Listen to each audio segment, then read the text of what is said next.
What is the best question to ask on a job interview? One that has always gone over well for me. What were some qualities that the previous employee in this role brought to the job that you would like to see carried forward? Another good thing to do is research the company you are interviewing with, and you can ask things about what they may be involved in, or you could drop that while reading about the company. You wondered this. A question that landed me a job once was: if I asked your direct reports about your management style, what do you think they'd tell me? Stumped a hiring manager, and he emailed me personally to tell me about it. No one ever asked him that question but got the job. In my current interviews, I'm asking, what did your company do for its employees during COVID to improve their day-to-day work-life balance, etc. And I ask, is there anything your company adopted during COVID that they plan to keep post-COVID? These questions give a lot of insight into whether a company treated their employees well. Other questions that I've been complimented on are: 1. If we were currently sitting in my one-year review, what would I have done in this year for you to say I excelled in my role? 2. If I could snap my finger right now and change anything about your job or the company, what would it be and why? Ask them what is the biggest problem you can solve for them in your first 6 months with the company. Similar to Don't Think of a Purple Hippo, this forces them to imagine you succeeding in the position. This is good. Too good. You're fired. Oddly enough, this is why a lot of candidates don't get hired plus fired. They outshine the boss or anyone supposedly higher up than them. So they get taken out in fear they could replace them or ruin their cushy position. Sounds like dodging a bullet. I wouldn't want to work for that boss at all. I am a manager. I am a support role. It is my job to provide the environment and support necessary for the employees I serve to perform the best they can. I want them to excel. I want them to be competent. I want them to be independent and not need me. They are not competition. They are not below me.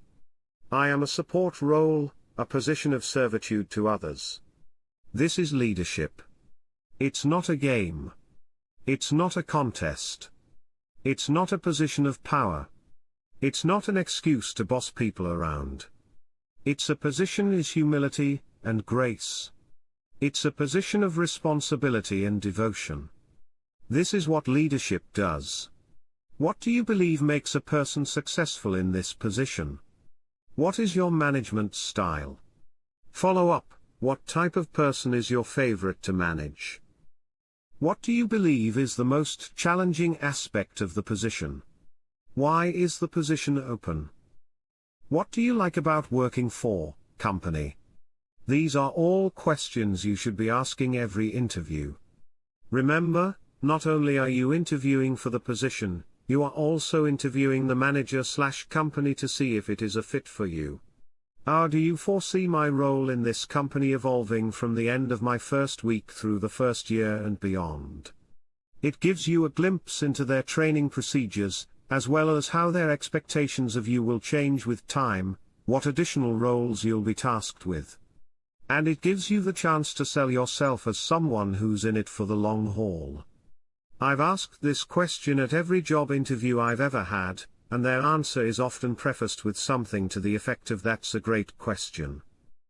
Also, I haven't had to interview for a new job in the past year or so, but from now on, I'll be asking at every interview what the company did during the coronavirus to protect their employees and, if relevant, customers. What PPE, if any, was provided to employees? Were any changes, temporary or otherwise, made to their policy for calling in sick? What challenges did they face implementing social distancing, and how did they work around those difficulties? I've been very impressed by how my current employer has handled this whole situation, especially compared to my friend's former employer who didn't believe the virus is real. That's definitely something I'd want to know about future jobs. There's a couple I try to always ask. What's your management style like? How much oversight and direction does this role have or need? Why is the position open? Why do you like working here? What's the energy between the team members like? This one is really good to help strengthen your application and explain any concerns they have. What concerns do you have about my resume? And a couple for when I interviewed people, just for bonus slightly off-topic points. Tell me a fun fact about yourself that's not related to your work.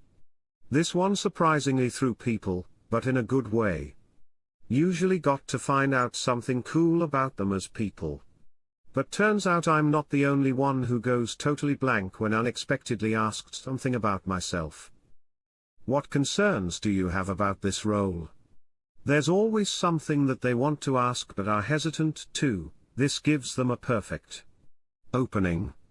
Perhaps not the best but very interesting.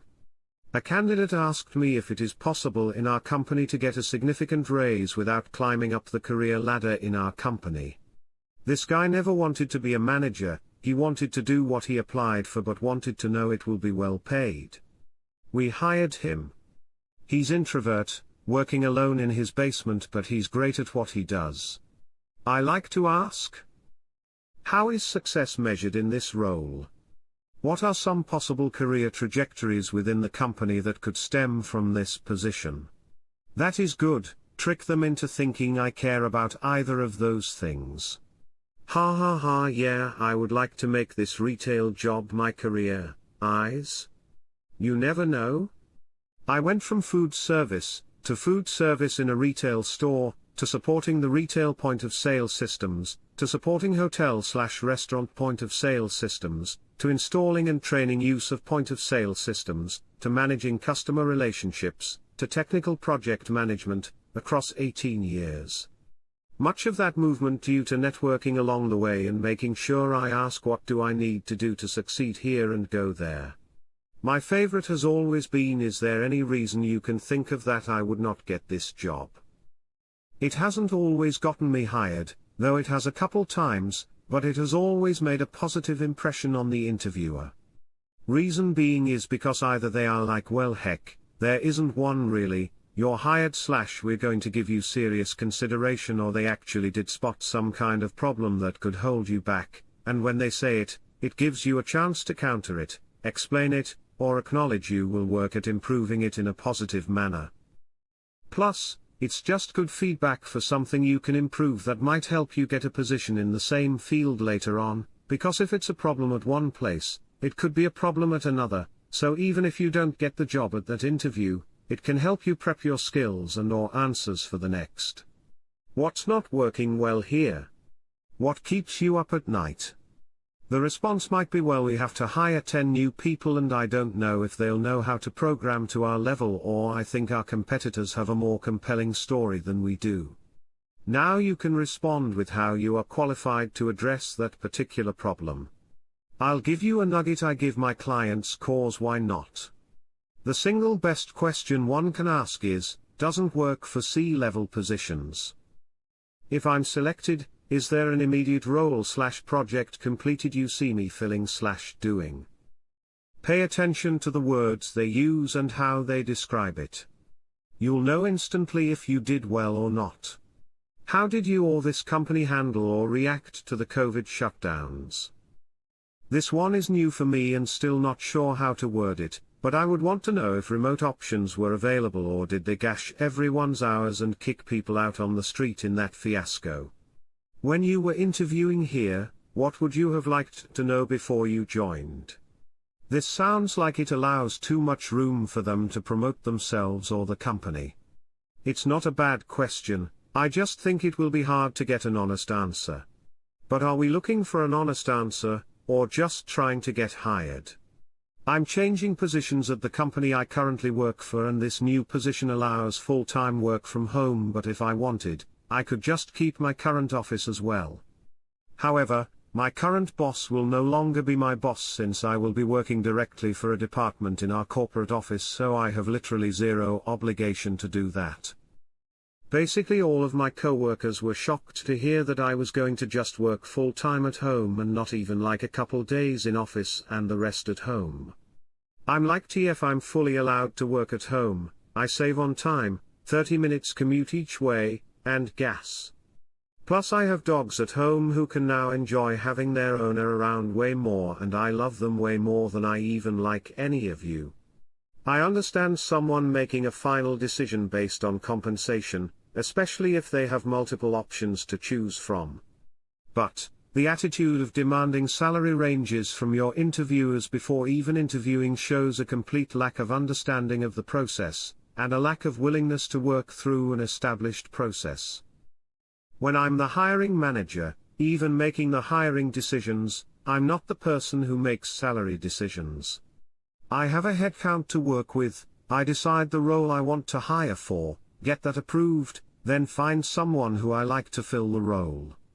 Then I tell someone in HR or finance that this person was selected, and HR/finance figures out the salary to offer based on the role combined with the candidate's credentials, where the role is located, or where the candidate lives, etc. The process is: 1. Find out if the role and the candidate are a good fit. 2. Figure out the money stuff.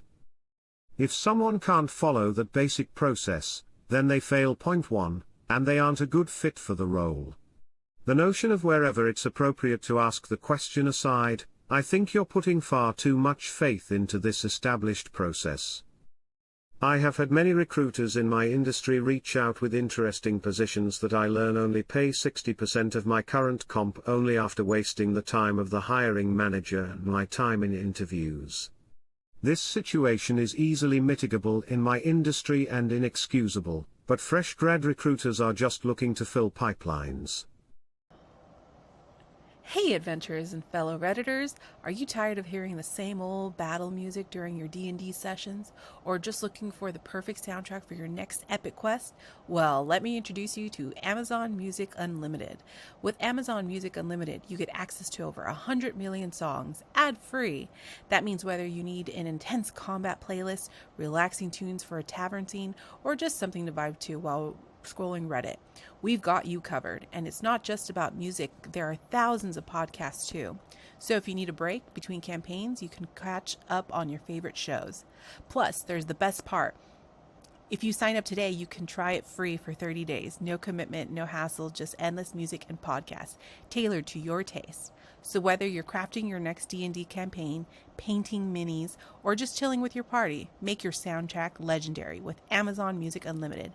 Hit the link below and start your free trial now, because every adventure needs a killer soundtrack. My go-to is, what do you think about me as an applicant? Is there anything you think that I could improve on?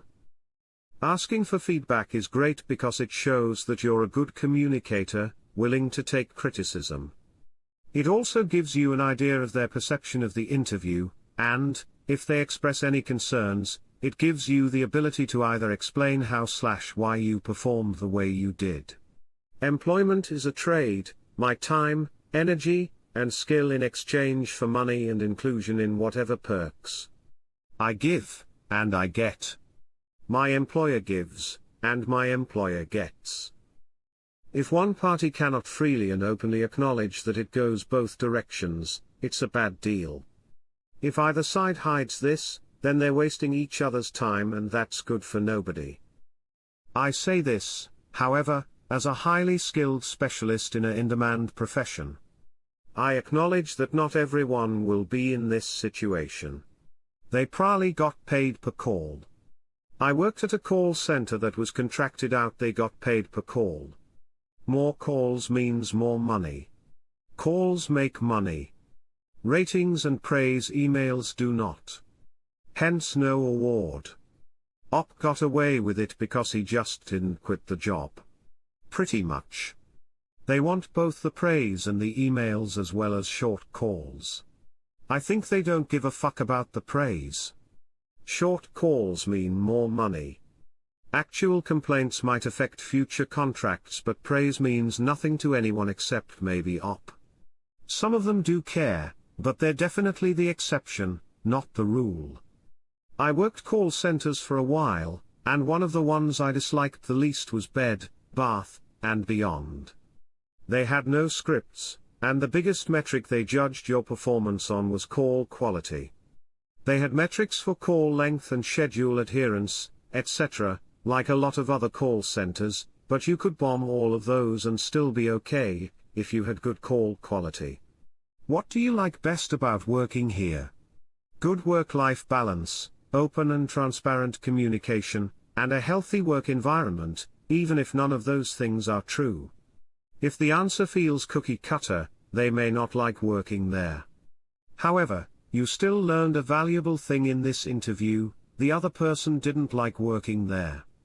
If they can give you an answer that feels true, like "I'm proud of the project, I feel accomplished," or something about the work environment that doesn't feel rehearsed, it can be a good insight into what people working there value the most. How will the right candidate for this position make your job easier? It gets to the heart of not just what the role is, but what the real expectations that your employers will have of you, while showing empathy.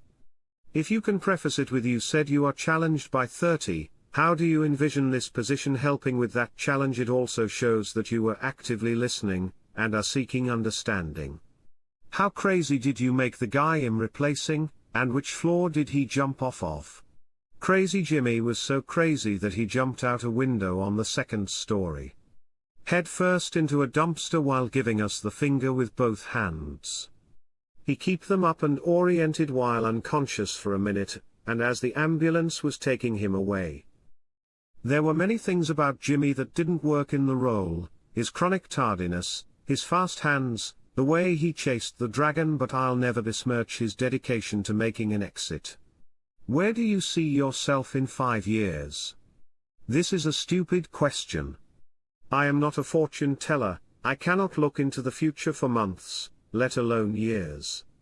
I can tell you my plans, if I have them that far ahead, but you know what the response is. I tell you my plans, God laughs. Why don't you come up with a question that isn't profusely lazy? What are you looking for in your ideal candidate that I haven't demonstrated today?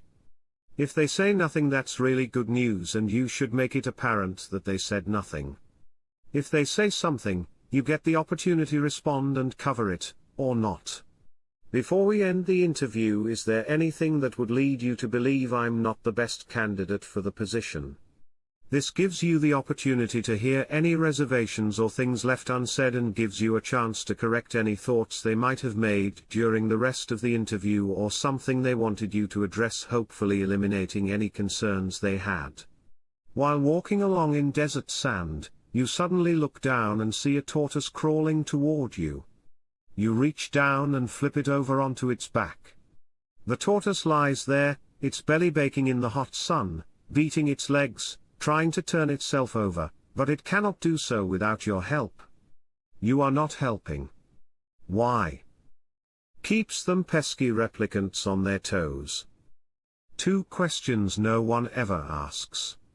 Ask for the job. I work in sales, where you learn to close. Interviews are the same thing.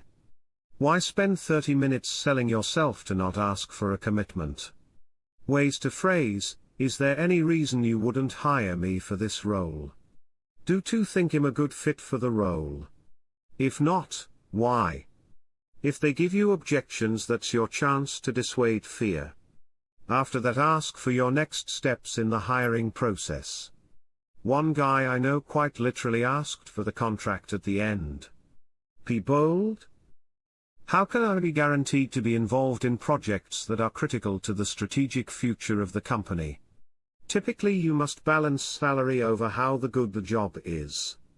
If it's a great job that pays a bit less, are you on a solid future trajectory? Money comes, but experience and connections are more important. Good luck. What's the biggest internal hurdle to doing good work? In my industry, the biggest problem is everyone doesn't have the same goals while working as a team. When everyone is aligned with their goals and heading in the same direction, it always ends in successful work. Being roadblocked by your own team because they don't want to push a client or go the extra mile to make something great is a huge problem. My favorite question for customer service jobs is, what's your policy on abusive customers? I've turned down positions because their answers can be very telling of the work environment, But you have to be quick on your feet because they like to turn it on you and say something along the lines of, "We expect you to handle upset customers." And they avoid answering the question altogether if you let them. The best question is one that likely hasn't been asked by other candidates and shows that you've been paying attention to what the company does and what's said in the interview. Please don't use all canned questions that can be used at any interview across all industries. We want someone who can think for him or herself, not someone who has read online articles about best questions to ask. I would say it depends on what your goal is. Are you looking to get the job, or are you looking to find out if the job is a good fit? They're very different approaches. I always ask, what would you say is the most important trait an employee needs to possess in order to be successful in this position? In my experience, it always gets a positive response. Shows them that I'm thinking about what they need, and gives me an opportunity to follow up by talking/bullshitting about how I fit that criteria. So if you just need a job, I think this is a good one to ask. What are the department plans for the next 12 to 36 months? If you get a boss worth working for, then they'll be able to tell you what their aims for the team are. It means you can then ask a follow-up question of how will this role play into those aims. Equally, a stock one for me is, what's the most important thing that the person hired for this role can do in the first 90 days? Oh, my time to shine? I've worked in executive recruiting, meaning I would headhunt and find people for high-up positions, usually in Fortune 500 companies. One thing I would always tell my candidates to ask during an interview is, what are some qualities that someone could have that would help them excel in a role like this? Not only does it sound great, but you can learn a lot about the company and the expectations for that role. Apart from technical skills mentioned in the JD, what is it that you're looking for in a candidate? This not only makes positive impression on the interviewer, but also gives you peace of mind in case you don't hear back from them. Who would I be interacting with on daily basis in this position? This would help you decide which company to choose when you have multiple offers. The last one, do you think that there's anything that I can improve to get myself selected for this position? Hey there, fantasy fans. If you're looking for an epic listen, you have to check out Rosamund Pike's narration of the Wheel of Time audiobook. Rosamund Pike brings so much life to Robert Jordan's world. Her performance adds an extra layer of depth to the characters, making the story even more immersive. Whether it's her portrayal of the fearless Aes Sedai or the intense magical battles, she nails it. It's like experiencing the Wheel of Time in a whole new way. And here's the best part. You can get it for free with Audible's 30-day trial of Audible Plus. You'll get access to this incredible audiobook and more, completely free for a month. So if you're ready to dive into this massive fantasy world, this is the perfect way to start. Don't miss out. Check the link below and start your journey today. 100% free for qualifying people. Completely free. Click the link.